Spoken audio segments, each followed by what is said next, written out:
go forward and talk about the buy and hold set. So we have three of them here. We're going to actually go here to BTC ETH equal weight set.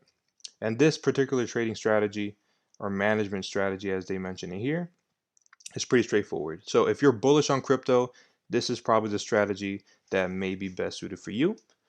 Unlike the trend trading strategy, the buy and hold strategy automatically rebalances to maintain a fixed ratio. So I didn't mention this before, but if you would like to see how it's rebalanced, all you have to do is scroll here to the next section where it says next rebalance. And as I mentioned before, the buy and hold sets rebalance at the end of every 30 days. As you can see right here, the time since the last rebalance has been 27 days ago. 30 days are required for it to rebalance, plus a price allocation difference.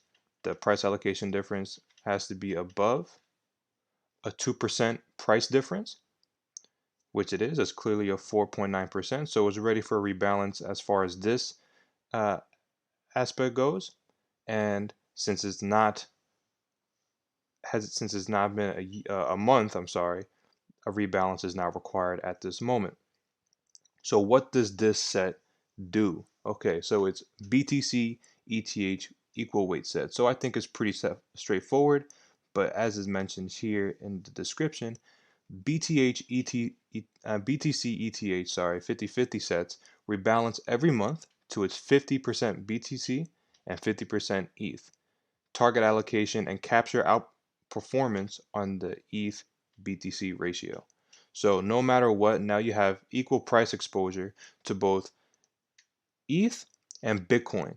So it's a pretty good quote unquote gamble, if you will, if you're bullish on both ETH and Bitcoin in the long run, right? So let's go and see another example of a buy and hold set. And this time we're going to go a bit more Bitcoin centric. So we're going to do a Bitcoin ETH 75%, 25% set. So what this means is, I'll read you the description. The BTC ETH 75%, 25% weight gives you exposure to holding both Bitcoin and Ether, or about 60% of the crypto market cap. Allocated at 75% Bitcoin and 25% Ethereum, Bitcoin ETH 75, 25% weight sets rebalance every month to maintain its 75% Bitcoin, 25% ETH target allocation. And it abides by the same rules. As you can see here in the next rebalance, it's been 18 days since the last rebalance, plus a 3.31% price allocation difference. And since it has not been a month, a rebalance is not needed. And some key facts further supports this claim. It is in a normal rebalancing phase. It is rebalancing at an interval of 30 days or a month, and the last rebalance was April 6, 2020. So everything is pretty straightforward when it comes to these sets. They're very thorough in detail,